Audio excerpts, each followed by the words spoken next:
Who really pays the agent? Real estate commission explained. Real estate agents get paid how? I know you heard the rumors. It's been all over the news, on TikTok, on all social media channels. But what really happened and how do agents get paid? Commission structures are changing fast. If you're thinking about buying or selling a home, listen up so you understand exactly what you're ultimately paying for.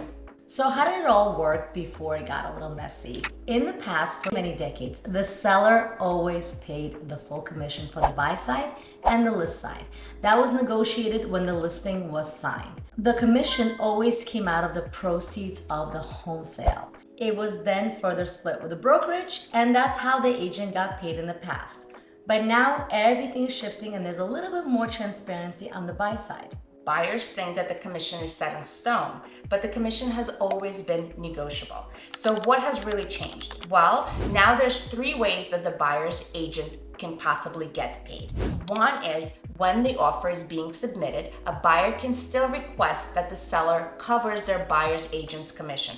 The positive of that is it's an opportunity to build in that fee into your mortgage. Option 2, which some of the buyers use as part of their negotiations, is they will offer to cover their agent's commission as part of the negotiations. Another option is that commission could be split between the buyer and the seller. So really, it's no longer just on the seller's shoulder to cover the commission of both agents. Now there is a way that possibly the buyer will have to also write a check.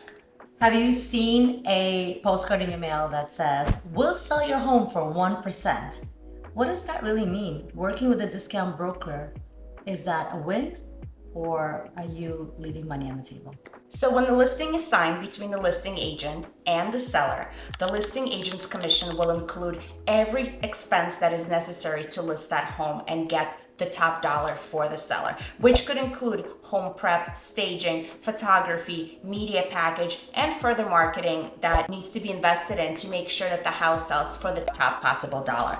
When you're signing with a discount broker, what are you really getting? Are you still getting the same ultimate marketing? Are you getting the same quality photography? Or are they really just going to put their sign in the ground, throw your listing on the internet, and just hope for the buyer's agent to come in and give them an offer? You're not getting the same guidance. You're not getting the same protection. You're not ultimately getting the same service. So you do end up getting what you pay for.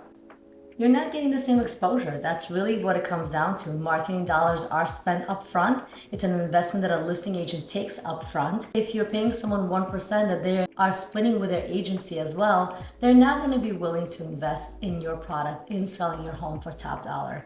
Listing agents take that expense onto themselves, whether the house sells or not. That is an investment we make into you and your property way before our paycheck comes in.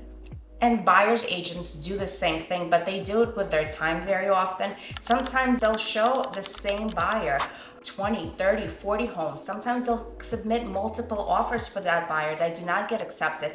And then finally, 6 months later, a year later, their offer gets accepted. So they are investing, but they're just investing their time. On the behalf of a listing agent, we invest our time, our gas money upfront for the buyers that we work with. Sometimes to find that perfect home may take months, even years. What's important is to find someone that you really enjoy spending time with, because there might be a lot of time, and you are committing to them just as much as they are committing to you.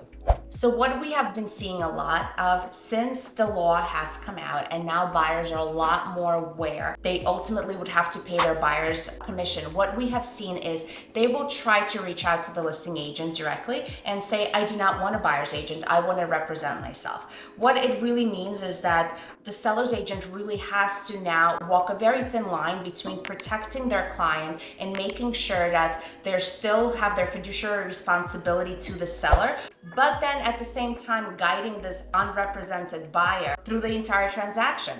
I think ultimately the listing agent could entertain this idea, but now they're working on representing both sides. They'll have to be there for your inspection. So now they're gonna hear what's happening during the inspection. Will they run back to their seller and let the seller know? They might, because their fiduciary responsibility is only to the seller. They're opening up the door for the appraisal. They are doing things outside of what they're contracted for by their seller, and they're not really there to protect the buyer. They're only really there to protect their own client. So we suggest you always work with an agent when buying or selling your home. When buying your home, there's so many ways to win an offer now, and we actually covered that in this other episode if you want to dive in and get some more information. What we have found is that the buyers that are choosing to skip using a buyer's agent usually have had a negative experience in the past or don't actually understand the value of a buyer's agent. A good agent doesn't just show you homes. They find properties for you, but also they negotiate on your behalf. They make sure you're getting a really good home.